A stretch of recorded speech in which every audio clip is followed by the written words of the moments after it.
Assalamualaikum warahmatullahi wabarakatuh. Salam aura kedamaian, salam hijrah diri.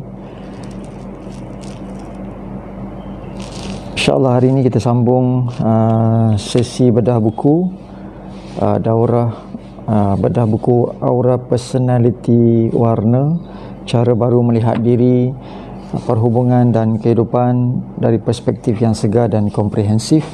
Buku ini tulisan tahun 2008, diterbitkan oleh PTS Millennia. Naskah di tangan saya ini cetakan tahun 2014, dan buku ni yang setakat yang saya tahu dah tak ada di pasaran. Jadi kalau anda berhasrat untuk memegang naskah buku ni, mungkin boleh pergi ke mana-mana State Library ataupun National Library. Di Singapura pun ada, di Brunei pun ada, insyaAllah. Dan kalau buku ni tak dipinjam keluar, so buku ni ada di perpustakaan, termasuk di library-library di universiti tempatan, insyaAllah. Jadi alhamdulillah, saya sambung. Kita berhenti di bidang kesihatan dan hospital. Warna utama yang digunakan dalam bidang kesihatan dan hospital adalah bertemakan warna putih. Pakaian rasmi para doktor dan jururawat adalah daripada warna-warna yang lembut seperti warna biru muda ataupun merah jambu. Cadar dan lansi yang terdapat di hospital juga menggunakan tona warna lembut. Penggunaan warna putih melambangkan kesucian, bersifat simbolik. Penyakit merupakan suatu kekotoran pada sistem kesihatan manusia, maka putih umpama penawar ataupun yang opposite kepada kekotoran tersebut. Kaki tangan hospital dan para doktor berusaha supaya penyakit sembuh dan suci, dan pesakit sembuh dan suci daripada penyakit. Kebanyakan ubat-ubat klinikal juga adalah berwarna putih. Ia memberikan gambaran yang penawar dapat menetralkan sebagai penawar yang dapat menetralkan kekotoran penyakit. Begitu juga dalam bidang farmasi, pembedahan, makmah perubatan. Keseluruhan kaki tangan, uniform, penutup mulut, hidung, sarung tangan, alas bedah, alas katil bedah, perkakas makmal, botol-botol ubatan, sebagainya adalah berwarna putih. Warna putih juga seumpama warna fitrah bagi manusia. Oleh itu, penggunaan warna ini bagikan simbolik kepada diri manusia supaya kembali kepada keadaan asal yang suci daripada unsur-unsur yang negatif. Warna putih juga sebagai penawar semula jadi bagi isu trauma, panik, stres, kepada kesakitan. Ia adalah warna sedatif ataupun warna sedatif, iaitu bertindak memperlahankan kesan ataupun aktiviti yang terlalu aktif. Contohnya, ia dapat menurunkan tekanan darah yang berlebihan dengan berkesan. Kalau dalam perubatan kita gunakan warna putih. Contohnya warna putih ni doktor, nurse apa semua kan banyak pakai warna putih. Jadi kalau kita sendiri pun mengalami isu-isu tekanan, stres ataupun masalah tekanan darah yang tinggi, lebih banyak akan pakai baju-baju putih.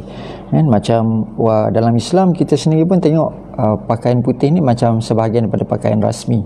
Analoginya kita ambil daripada ibadah umrah yang ihram itu berwarna putih, telekung berwarna putih.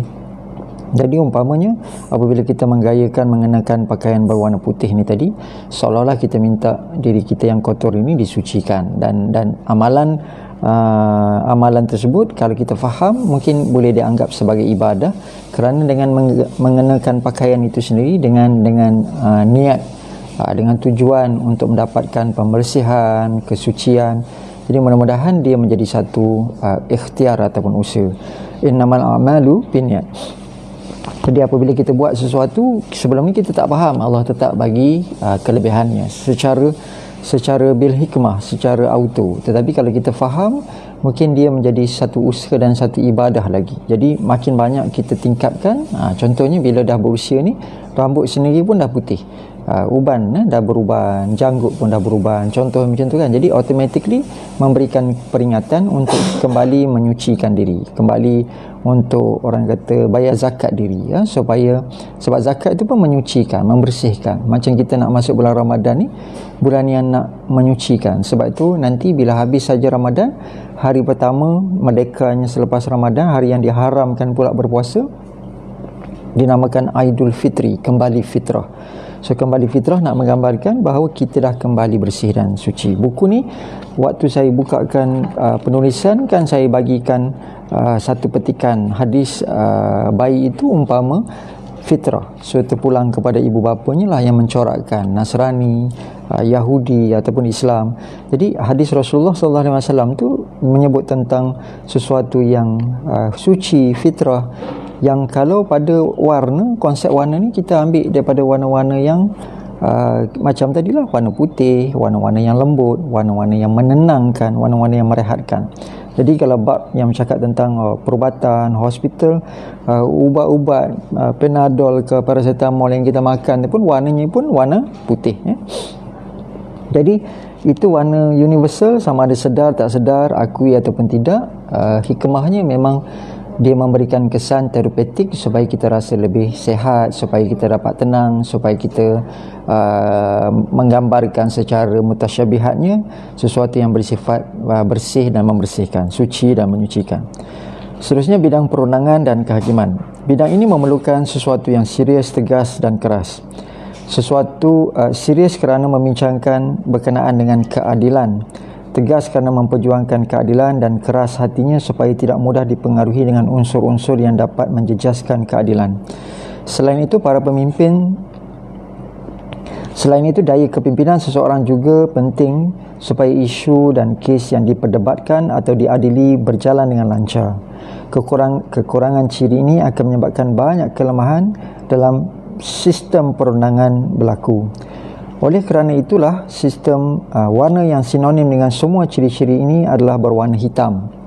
Warna hitam menggambarkan warna yang jati, dominan dan kuat. Ia tidak dapat dipengaruhi tona warna yang lain. Sebaliknya, ia dapat menguasai tona warna yang lain. Kalau kita mixkan watercolor kan, campur je warna hitam, dia boleh hitamkan yang lain. Tapi yang lain tidak boleh menghitamkan dia ataupun menukarkan. Kalau tambah biru pada hitam, mungkin dengan komposisi yang banyak, warnanya tetap hitam.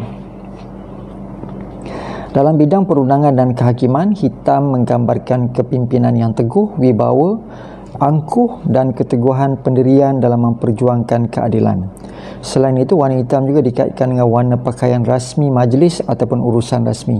Sebab itu kita tengok menteri pun pakai pakaian hitam. Kalau ketua hakim pakai hitam, lawyer walaupun ada putih hitam, tapi tema hitam tu tetap sesuatu yang menonjol, yang sinonim dengan kehakiman ataupun kata bidang perundangan.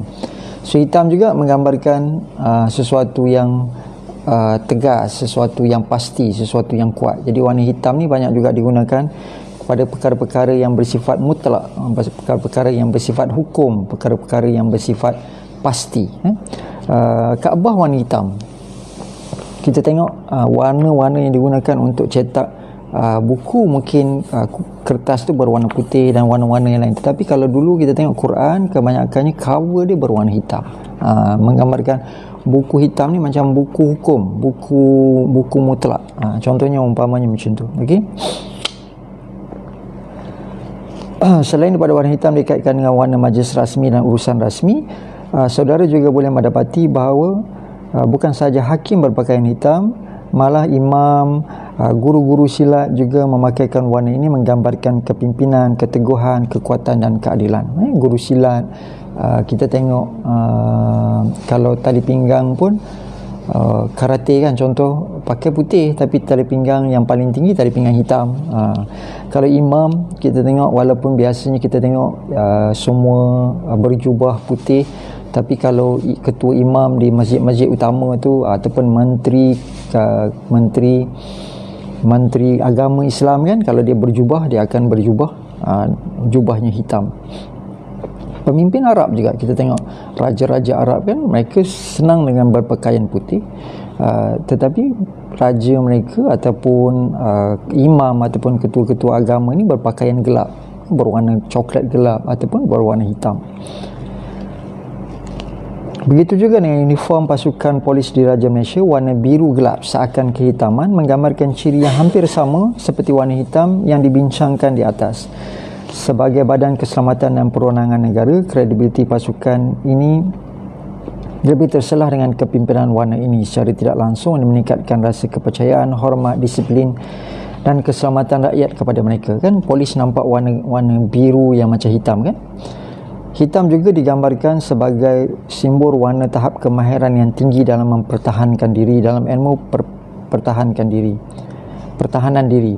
Amati dalam seni pertahankan diri seperti taekwondo ataupun silat, warna hitam pada tali pinggang adalah simbol status tahap kemahiran tertinggi dalam ilmu ini. Status tertinggi ini juga status ini membuatkan kata dan tindakan perlu dihormati dan ini menjadikan dirinya sebagai pemimpin dalam pasukan. Oleh itu, dengan memakai baju berwarna hitam, ciri-ciri pemimpin, seorang ketua seperti ketua agama, hakim, jurulatih ataupun seumpamanya ini lebih terselah. Warna dalam industri sukan. Tolong like and share video saya. Mudah-mudahan lebih ramai yang dapat manfaat. Kita sesi bedah buku. Saya bacakan untuk anda. Mungkin buku ni anda tak jumpa dekat kedai sebab dah habis dah sold out. Buku ni tahun 2008. Tajuk buku ni Aura Personality Warna. Diterbitkan PTS Millenia. Tahun 2008. Naskah di tangan saya ni tahun 2014. Okey. Dalam industri sukan, mari kita lihat dunia sukan. Adakah saudara pernah tertanya mengapa ada setengah arena sukan begitu menonjol dan popular? Contohnya sukan bola sepak dan sukan lumba kereta Formula 1. Apa peranan warna yang mempengaruhi arena sukan ini? Apa pula warna yang ditonjolkan setengah pasukan yang menyebabkan mereka diminati, digilai ramai? Tentu sahaja ada rahsia di sebalik kejayaan mereka. Mengambil contoh arena sukan bola sepak perdana Inggeris, apabila saudara menyalak carta liga bagi mengetahui pasukan yang berada di atas, tentunya beberapa nama pasukan yang saudara kenali muncul dalam senario itu. Nama-nama pasukan ini sudah tak asing lagi pada peminat sukan ini. Pasukan Manchester United, Arsenal, Liverpool sering sahaja berada pada kedudukan teratas dan sering bertahta bagi sekian lamanya buat beberapa tahun kebelakangan ini. Mereka bagaikan gergasi yang tidak dapat diusir daripada menerajui kedudukan liga. Memang tidak dinafikan pasukan-pasukan ini dibarisi pemain-pemain handalan dunia. Selain itu, dengan bimbingan jurulatih yang berpengalaman juga membuatkan pasukan ini sering digeruni kerana pelbagai strategi rahsia yang pasti membuatkan pihak lawan tunduk kepadanya. Namun begitu, adakah saudara sedar sebenarnya terdapat faktor lain yang membantu mereka mencapai kejayaan? Waktu saya menulis buku ni, saya banyak juga mungkin dipengaruhi dengan personality saya yang selalu mahu bersikap ideal. Jadi saya tidak mahu macam untuk macam sesetengahnya terlalu terbawa dengan karakter penulisan yang words of persuasive seperti kuasa pengaruh, iaitu melalui bahan bacaan dia ni mempengaruhi minda orang itu dengan teori dari sudut pandangan dia saja. So disebabkan saya mungkin orang yang selalunya cuba untuk melihat daripada pelbagai sudut. Jadi apabila saya menulis, anda akan dapati di beberapa posisi saya tetap bagi contoh-contoh yang logik dan rasional. Contoh sebelum ni kita bercakap tentang Air Asia. So saya tetap cakap tentu sahaja kebijaksanaan pemimpinnya, mereka yang di sebalik tabir. Kemudian saya cakap tentang strategi, saya bercakap tentang bagaimana idea-idea kreatif. Tapi baru kemudiannya saya kaitkan dalam konteks buku ini ditulis, iaitu tentang mungkin ada efek yang secara langsung tak langsung daripada pengaruh warna. Bila cakap tentang Asia dulu, tentang pengaruh warna merah, sebab uniform merah, tema merah, iklan merah, sana sini kapal terbang yang besar tu pun dicatkan warna merah. Jadi kita fikir rasional dulu, logik dulu, tetapi dalam masa yang sama mungkin dengan kehadiran warna itu secara tak langsung bagi impact, bagi kesan tertentu. Sama juga bila bercakap tentang restoran sebelum ni kan, saya cakap okey, tentu saja macam restoran tu makanan tu memang sedap, tetapi mungkin sebab pengaruh warna yang digunakan dalam tema restorannya, tema jenamanya memberikan kesan tertentu. Sama juga macam ini pasukan bola sepak. So tak dapat dinafikan, kita cara logik kita fikir memang player dia pun memang handal-handal sebab dia dah banyak duit, kelab dia dah banyak duit, dia beli player yang dahsyat-dahsyat, yang handal-handal. Yang kedua, kita cakap coach dia pun handal, kemudian facility dia kan, facility dia yang mungkin canggih, so bantu untuk berlatih dalam keadaan yang lebih orang kata sistematik, yang lebih efisien.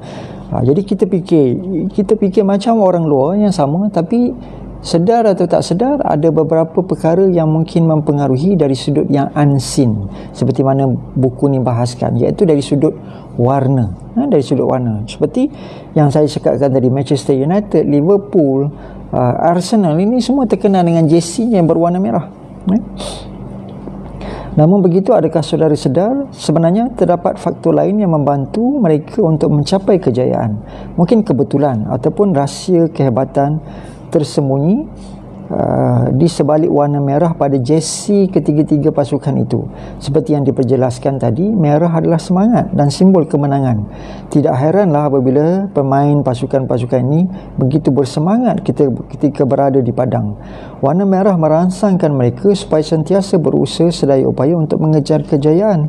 Warna merah juga membuatkan mereka sentiasa bertenaga, kreatif, aktif dan berfikiran menang.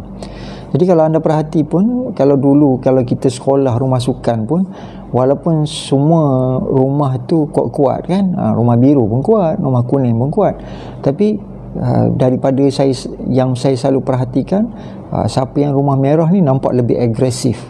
Mungkin kebetulan, mungkin juga sebab pengaruh warna, sama ada kita sedar ataupun tidak sedar. Kalau kita kata kebetulan, kenapa kebanyakan bank logo ataupun simbolnya warna merah? Kenapa fast food kebanyakannya semua simbol warna merah? Kenapa airline yang successful kebanyakannya semua simbolnya berwarna merah, logonya berwarna merah? Kenapa banyak business entity yang juga menggunakan branding dalam dia punya produk, jenama, macam Colgate sendiri kan, menggunakan warna merah. Jadi kesan warna merah ni tadi, Maggi contoh, kan, jenama yang memang ada pada minda setiap orang. Memanglah sos tu warnanya merah, cili tu memangnya warna merah, tapi kenapa yang lain-lain tu pun menggunakan logo Maggi tu sini menggunakan logo yang berwarna merah? Jadi banyak jenama yang memang mereka faham tentang konsep subliminal ataupun subconscious mind ni tadi, di mana mesej dihantar ke minda manusia melalui warna, dan warna itu memberikan mesej apa? Tegas, berani, garang. Banyak kita tengok model-model kereta yang tertentu yang eksklusifnya dibuatkan dengan warna merah, sama ada Mercedes-Benz ke BMW ke contoh kan. Kalau yang eksklusif model macam Proton X70, yang eksklusif, yang paling mahal tu warnanya warna merah, nak menggambarkan dia yang paling top, paling mahal, paling canggih dan sebagainya. Jadi dalam konteks ini kita dapati bahawa sama ada sedar tak sedar, nak terima ataupun tak terima, kita nak cakap itu kebetulan ataupun kita nak cakap dia memang suratan, warna ini mereka yang faham telah gunakan dengan pelbagai konsep dan tujuan untuk mempengaruhi manusia. So sama ada sedar ataupun tak sedar, kita yang melihat ni tadi akan terpengaruh. Okay? Begitu banyak peranan warna-warna dalam bidang sukan. Sekiranya kita putarkan masa ke zaman satu masa di bangku sekolah dahulu, masih ingatkah saudara tentang warna rumah sukan saudara? Rata-ratanya pasukan rumah sukan di sekolah diagihkan kepada 4 warna: merah, kuning, biru dan hijau. Cuba renungkan kembali, pasukan mana yang selalu menjadi juara? Kebanyakannya adalah pasukan yang datang daripada warna-warna yang aktif seperti warna merah dan kuning. Mengapa? Bagaimana pula dengan warna jersey pasukan bola, hoki, bola keranjang, bola jaring ataupun bola tampar sekolah saudara? Sekiranya ada kejohanan sekolah-sekolah, pasukan sekolah manakah yang selalu menang? Jersey apakah? Warna jersey rasmi, jersey mereka warna apa? Kenangkan sekarang. Jadi boleh recall balik, tengok balik. Waalaikumsalam warahmatullahi wabarakatuh. Okey, seterusnya kita masuk ke bab adat dan agama. Warna kuning selalu dikaitkan dengan warna diraja. Di Malaysia, kemakmuran, demokratik, kedaulatan undang-undang, keamanan, kesejahteraan kita terus kekal kerana sistem pemerintahan yang adil dan saksama oleh kerajaan dan sistem pemerintahan beraja. Warna kuning adalah warna rasmi bagi Majlis Istiadat Kesultanan. Antara warna rasmi yang di Pertuan Agong adalah hitam dan kuning. Malah segala perhiasan istiadat, pentas diraja, keris bendera diraja, logo diraja, istana dan lain-lain yang berkaitan dengan Duli Yang Maha Mulia yang di Pertuan Agong dan sultan-sultan adalah berwarna kuning. Mungkin kebetulan, mungkin kita kata adat. Tapi kalau kata raja kan, dia bosan, dia mesti boleh je. Saya nak tukarlah semua perhiasan, tak naklah pakai kuning, tukar kan. Sebab dia kata ini adat, percaya kepada karut ke, contoh kan, contoh yang mungkin moden. Tapi tak ada, so far tak ada macam tu. Sebab sultan-sultan masih lagi menghormati warna kuning itu sebagai warna diraja. Malah dicetakkan pada kita punya jata negara, dah dicatatkan pada kita punya bendera, warna kuning, simbol warna kuning pada bulan dan bintang itu mewakili kepada warna diraja yang menghormati institusi Malaysia ni sebagai negara yang ada sultan, yang ada agung, yang datang daripada sistem pemerintahan beraja. Dalam setengah adat Melayu lama, warna kuning sering dikaitkan dalam ritual dan upacara khusus. Ada kalanya ia bersifat mistik dan rahsia.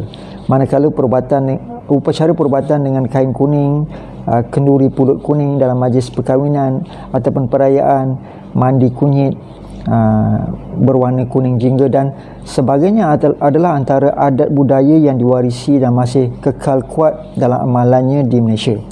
Kalau khasiat tu kita faham dari sudut sains, boleh je kan, tak ada masalah kan. Tapi ini yang kita budaya ikut-ikut, contoh kan, kalau kita faham, contohnya kita buat kulit pulut kuning apa semua tu sebab memang itu yang sedapnya kan, contoh kan. Dan kuning tu untuk perut tu untuk selera, contoh kan. Itu lainlah cerita. Tapi kalau kita buat tu untuk ritual-ritual tertentu kan, mesti ada pulut kuning apa semua. Itu kalau kita tak faham kenapa kita buat, takut tergelincir lah. Walaupun mungkin dia dikatakan terpengaruh daripada agama Hindu yang suatu masa dulu pernah berkembang luas di Nusantara, namun hakikatnya adat ini masih dipraktiskan pada setengah masyarakat Melayu. Ia begitu sinonim dengan budaya kita. So waktu menulis buku ni, ini antara pemerhatian, sebab waktu sebelum menulisnya pun itu antara perkara yang saya perhatikan sekeliling. Kita banyak dengan pengaruh macam bandi bunga, lepas tu macam kalau kita raja sehari tu kan, kita ada setengah dulu pakai baju kuning. Kalau raja-raja kita tengok istiadat diraja, kita pergi ke museum, kita pergi ke istana kan. Kalau kita dapat tengok di TV pun banyak dengan warna-warna kuning, warna-warna yang dikaitkan dengan diraja. Jadi kalau ada istiadat bendera agung pun memang berwarna kuning. Jadi kita terfikir bahawa banyaknya kesan peranan warna ni dalam kehidupan seharian kita yang daripada dulu tu mungkin dah ada pengaruh-pengaruh yang tersendiri. Tidak kurang juga dengan bangsa lain di Malaysia yang mempunyai rakyat yang majmuk. Warna jingga sering dikaitkan ritual agama Buddha, merah dengan perayaan bangsa Cina, putih dengan ritual sembahyang agama Hindu, hitam dan putih dengan agama Kristian, hijau ataupun putih bagi orang Islam dan sebagainya. Walau apa juga tafsiran kita mengenainya, pengaruh warna ini ada dan masih kekal dipraktikkan oleh penganut ataupun bangsa itu. Malah warna-warna ini sering digunakan pada bendera, logo ataupun simbol agama ataupun bangsa itu. Bagi masyarakat Islam, bendera hijau Arab Saudi dengan kalimah La ilaha illallah yang berwarna putih, seolah-olah bendera hijau, tanahnya hijau, tulisan putih, seolah-olah menggambarkan warna rasmi bagi keseluruhan masyarakat Islam sedunia. Pernahkah anda terfikir mengapa bendera keamanan pertubuhan bangsa-bangsa bersatu berwarna biru muda dengan logonya yang berwarna putih? Bukankah biru itu warna bumi yang kelihatan daripada angkasa sebagai planet yang berwarna biru dan putih? Kan awan-awan, air, so warna itu planet biru putih ni planet bumi. So warna bendera bangsa-bangsa bersatu kan biru muda dan putih.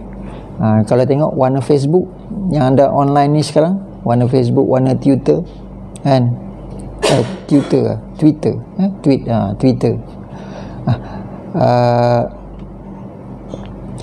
bukankah simbol itu digunakan warna biru dan putih? Cubalah tekan emoji like. Cuba tekan emoji like. dekat bawah tu kan ada tekan like button kan, cuba tekan like button. So yang keluar tu adalah simbol tangan kan, simbol tangan yang backgroundnya biru dan simbolnya putih. So simbol, kenapa simbol tu warna itu? Kenapa kalau anda tekan button love dia keluar merah dan simbol dalamnya putih? Love tu putih. Kenapa emoji, semalam kita dah cakap pasal emoji kan, warna kuning dengan hitam kan, gambar orang smiley face kan. Kenapa kuning hitam? Kenapa tekan button like, contohnya anda tekan button like tu kenapa putih dan biru? Kenapa Facebook logonya putih biru? Itu semua ada peranan yang tersendiri, sama ada kita sedar ataupun tak sedar. Bukankah warna biru itu sebagai warna bumi yang kelihatan daripada angkasa sebagai planet yang berwarna biru dan putih? Hakikatnya bumi dilitupi oleh 70% lautan yang kebiruan. Planet ini juga dilindungi oleh langit dan awan yang putih kebiruan. Maka warna rasmi PBB ini menggambarkan satu kesatuan seluruh negara di bumi, bagi bumi yang latar belakangkan sebagai daripada pelbagai bangsa dan agama. Lebih kurangnya macam itulah. Jadi tuan-tuan yang baru mengikuti, kita sedang baca buku Aura Personality Warna. Buku ni saya tulis tahun 2008, diterbitkan oleh PTS Millennia. Di bawah PTS Millennia, mereka hanya menjemput penulis-penulis jemputan. Maknanya bukan separuh masanya penulis. So antara penulis jemputan yang menulis di bawah PTS Millennia waktu tahun 2008 dulu, Dr. Fazilah Kamsah, Datuk Dr. Fazilah Kamsah, Tuan Guru. Kemudian Dr. Tengku Asmadi, Dr. Daniel, Dr. Daniel ni Ustaz Dr. Daniel ni yang selalu muncul di TV dengan rancangan halaqah. Kemudian Dr. Fazli NLP Malaysia, dan saya sendiri. So pada masa itu saya penulis kelima yang dijemput untuk menulis di bawah PTS Millennia, salah satu syarikat di bawah PTS Group lah. Jadi buku ni diterbitkan tahun 2008, naskah di tangan saya ni tahun 2014. Cetakan ke-6, saya rasa dia dah stop cetakan tahun 2018 dulu. Sebab buku-buku bukan lagi suatu demand yang tinggi, so tak banyak syarikat penerbit mereka bagi tumpuan untuk beri laluan kepada buku-buku yang baru, tahun-tahun yang barulah. So kalau buku tu walaupun ada permintaan, buku-buku lama tu dihentikan cetakan sebab nak menjimatkan kos produksi. Okey, so kita sedang baca topik tadi, topik adat dan agama. Kita teruskan ya.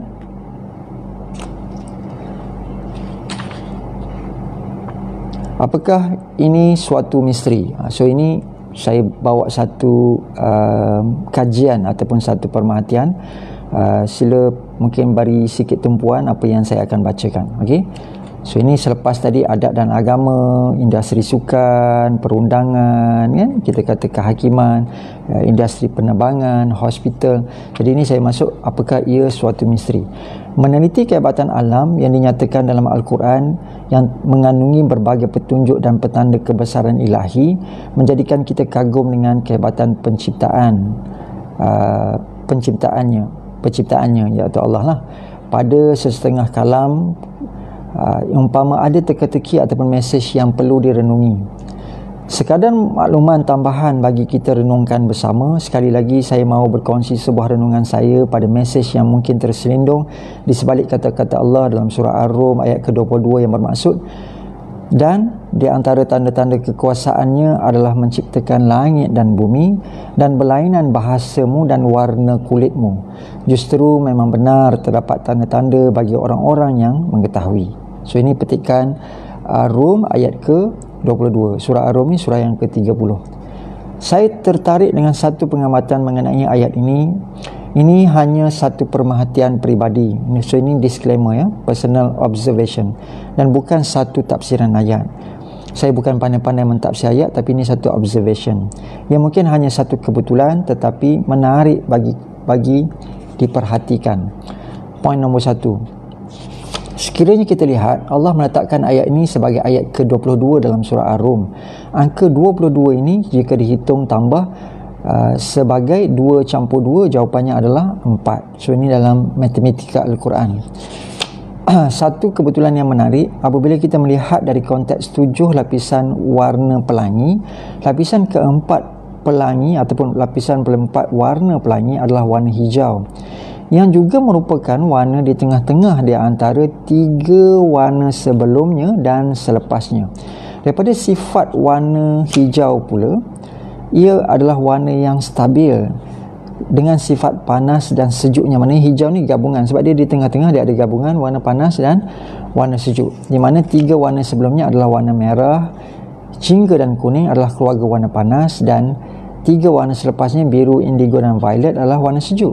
Uniknya dalam ayat ini bukan hanya fakta angka 4 yang mengatakan titik koordinat warna hijau pada spektrum cahaya, malah 2 warna panas dan sejuk seolah tergambar dengan angka 22 pada ayat ni. Kan kita nak dapat 4 ni boleh 1 campur 3, ataupun 4 campur 0, ataupun 4 campur 9.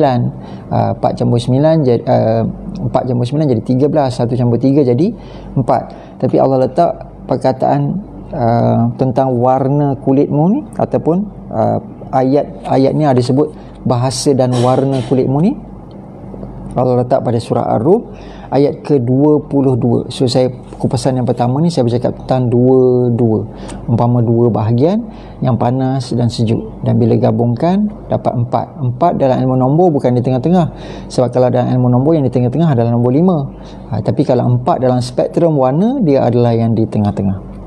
Okey, angka 2 sering dikaitkan dengan sesuatu yang bersifat lembut. Kalau ambil angka 2 saja, fakta ini fakta yang kedua ya. Fakta yang kedua, angka 2 sering dikaitkan dengan sesuatu yang bersifat lembut. Fakta ini berasaskan fakta iaitu Nabi Adam adalah manusia pertama yang diciptakan, manakala manusia kedua adalah Hawa. Mana pasangan kepada Adam yang keras, yang tegas, lelaki. Allah hadirkan manusia yang kedua diciptakan adalah Hawa yang bersifat terbalik, lembut, feminin, yang wanita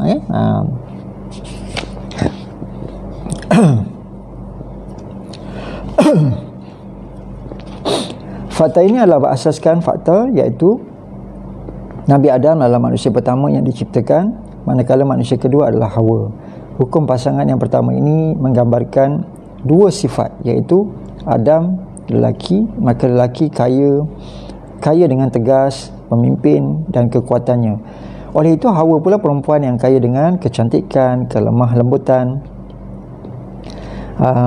dan kebaikannya. Maka adalah apabila 2 ini simbolik kepada maka apabila 2 itu simbolik kepada kelembutan, mungkinkah Allah cuba menggambarkan kehebatan penciptaan alam ini dan kelembutan pada alam ini melalui penciptaan langit dan bumi, iaitu pada awan dan langit, awan di langit dan air di bumi yang berwarna kebiruan. Seterusnya apabila meneliti 7 warna alam ini, spektrum warna pelangi dalam Al-Quran menyatakan dengan banyak dengan makna hijau. Perkataan dengan makna hijau atau dari akar perkataan khudran muncul sebanyak 9 kali dalam 9 ayat dan dalam 7 surah. Sekali lagi mengingati tentang fakta 7 warna apabila kebetulan, adakah ia satu kebetulan ataupun satu petunjuk daripada Tuhan. Allah sebut perkataan warna hijau ataupun warna yang menggambarkan alam ini tadi, ataupun warna yang stabil itu tadi yang saya katakan daripada 2 campur 2 4 dalam pelangi itu warna hijau. So Allah sebut perkataan hijau ni berulang-ulang kali pada 9 posisi, tapi hanya pada 7 buah surah. 7 buah surah tu pun mengingatkan kita, adakah kebetulan seolah-olah macam 7 warna.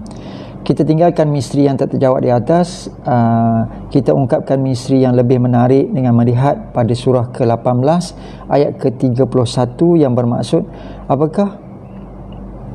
Yang bermaksud mereka itulah orang-orang yang bagi mereka syurga Ad'an, mengalir sungai-sungai di bawahnya. Dalam syurga itu mereka dihiasi dengan gelang emas dan mereka memakai pakaian hijau, sutera halus dan sutera tebal. Mereka duduk dalam bersandar di atas dipan-dipan yang indah itulah pahala yang sebaik-baiknya dan tempat-tempat istirahat yang indah. Manakala pada surah 76 ayat ke-21 pula bermaksud mereka berpakaian sutera halus yang hijau dan sutera tebal yang dipakaikan kepada mereka, gelang yang dibuat daripada perak, dan Tuhan memberikan kepada mereka minuman yang bersih. Jadi pada dua ayat ini, pada ayat surah ke-18 ayat ke-31 dan surah ke-76 ayat ke-21, Allah sebut tentang warna hijau. Berdasarkan kedua-dua ayat di atas, Allah menceritakan berkenaan pakaian sutera hijau. Pakaian umumnya adalah sesuatu perisai diri yang berbentuk pelindungan tubuh fizik dan auratnya. Kita juga tahu dan faham aura adalah pakaian metafizik yang berada secara gaib di luar tubuh manusia. Sutera pula adalah sejenis fabrik yang terhasil daripada ulat sutera yang memakan daun. Seperti yang diketahui, ulat dan daun adalah kejadian alam, haiwan dan tumbuhan. Maka apakah Allah Subhanahu Wa Taala gambaran Allah mengenai keadaan insan ketika di syurga kelak yang berpakaian sutera hijau membawa arti keselamatan, kestabilan, kasih sayang, harmoni dan lain-lain. Hijau yang berbentuk perisai alami ataupun pakaian yang melindungi dan mewarnai penghuni syurga. Sekiranya syurga adalah matlamat akhir insan, maka sifat hijau yang perlu menjadi gema auranya kini di alam nyata ini, dan ia perlu menjadi formula yang bagi kita merasai nikmat syurga di dunia ini sebelum kita menikmatinya di akhirat kelak. Seperti kata law of attraction, likes attract likes. Renung-renungkan. Jadi apa yang saya maksudkan dekat sini, Allah bagi kata-kata yang mungkin tersirat secara mutasyabihat. Gambaran di syurga sutera itu pakaian, sutera ini dibuat daripada ulat sutera makan daun.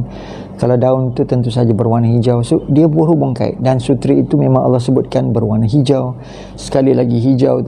Jadi benda itu analogi yang berurutan. Jadi mungkinkah Allah suruh kita juga di dunia ini belajar tentang pakaian diri itu umpamanya perisai diri. So perisai diri kita ni antaranya daripada alam. So ambil khasiat alam, ambil macam ulat tadi makan daun hijau contohnya macam tu, untuk kesihatan paru-paru, jantung, semua itu saling berkait rapat antara satu sama lain. Okey, baik, kita dah habis bab 4. Itu saja untuk hari ini. Mudah-mudahan kita dapat sambung bab 5, dan nanti bulan puasa pun kita tengok macam mana lah. InsyaAllah kita cuba sambung, kita cuba habiskan.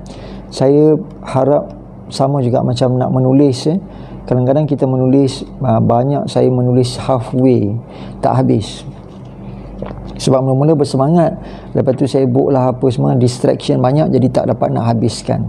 Jadi kadang-kadang nak tulis satu buku tu ambil masa yang panjang. Ini bedah buku, nak baca buku kitab ni kan, baca buku kadang-kadang banyak yang halfway. Sama juga yang dengar, dia dengar satu bab, dua bab, itu halfway saja. Jadi saya harap saya dapat istiqamah untuk habiskan buku ni, dan kepada yang mendengar, kepada yang mengikuti, mudah-mudahan anda juga istiqamah, dapat dengar bab demi bab, walaupun diselang-selikan dengan celoteh, kupasan, apa orang kata, perkongsian mungkin, ataupun bebelan daripada saya. Jadi mudah-mudahan ada itu sebagai iklan lah, sebagai hiburan. Jadi tolong like and share video ni, tanda ijab kabul ilmu, insyaAllah, mudah-mudahan, dan bantu untuk lebih ramai orang dapat mendekati ilmu warna, ilmu aura dari perspektif yang betul, dari perspektif yang saya tulis kat sini, perhubungan, kehidupan dan perspektif yang segar dan komprehensif, supaya ilmu-ilmu ni dapat dimakmurkan sebagai ayat-ayat alam yang Allah bentangkan untuk kita perhatikan, supaya kita dapat mengambil iktibar ataupun mengambil pengajaran. Sebab Allah sebut banyak kali dalam Al-Quran kan, adakah kita mengambil pengajaran kan, nikmat mana yang nak didustakan. Jadi Allah jadikan kejadian langit dan bumi, kejadian siang dan malam, Allah jadikan warna-warna tumbuhan, haiwan dan semuanya ini mestilah ada hikmahnya. Okey, tuan-tuan dan puan, saya ambil kesempatan ni nak ucapkan nanti kita dah makin dekat dengan dua tarikh yang besar, iaitu tarikh Maulidur Rasul. Bila tarikh Maulidur Rasul? 20 April. Sebab dulu kita nyanyi 20 April tahun gajah, hari Isnin 20 April tahun gajah. So kita tahu hari ini hari Ahad, 19 hari bulan April, besok 20 April dan besok adalah hari Isnin. Bukan setiap kali 20 April akan jatuh pada hari Isnin, tuan-tuan dan puan. Bukan setiap tahun 20 April akan jatuh pada hari Isnin. Dan besok 20 April akan jatuh pada hari Isnin. Jadi bayangkan, dan dulu satu masa dulu di tahun gajah, tahun Abrahah serang Mekah, hari Isnin 20 hari bulan April itu dalam catatan sejarah adalah hari kelahiran baginda Rasulullah sallallahu alaihi wasallam. Bila malam Isnin, maksudnya malam ni lah, Ahad malam Isnin ni akan lahir, akan berulang sejarah birthday Rasulullah sallallahu alaihi wasallam. Kalau orang-orang ikon-ikon yang kita minat, contohnya mak ayah kita, ikon-ikon penting, mungkin pemimpin-pemimpin, penyanyi ke, artis ke, P. Ramlee yang dah lama meninggal dunia ke, bila hari lahir dia pun ada yang tolong share. And apa kata anda? Tolong share bahawa 20 April Isnin adalah hari baginda Rasulullah sallallahu alaihi wasallam dilahirkan. So tahun ni kita dapat menghayatinya semula, sebab 20 April datang lagi insya-Allah kalau ada umur kita. Jadi ayuh kita raikan dengan banyakkan berselawat kepada baginda Rasulullah sallallahu alaihi wasallam. Dan hari Isnin besok menandakan 3 hari lagi di ambang Ramadan. Dan Ramadan bakal tiba. So peristiwa besar yang kedua nak tiba adalah Ramadan. Dan Rasulullah dengan Ramadan tidak dapat dipisahkan, sebab Rasulullah menerima wahyu, diangkat menjadi Nabi, diangkat menjadi Rasul. Bulan turunnya Al-Quran, Syahrul Ramadan, bulan turunnya Al-Quran, itu Allah yang sebut, bukan manusia yang catat. Allah yang sebut. Bermaksud Al-Quran itu terima kepada siapa? Terima kepada Nabi, menandakan Nabi itu telah diangkat, telah dilantik menjadi Nabi.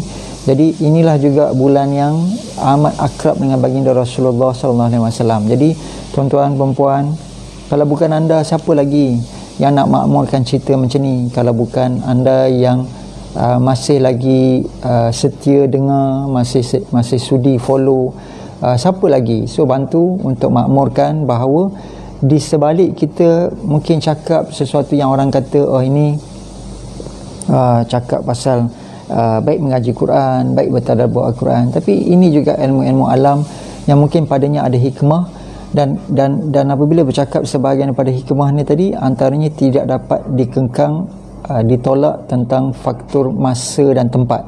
So sebab itu kita doa macam kita sekarang ni, di tempat kita ada wabak, di tempat orang lain pun ada wabak, itu pandemik.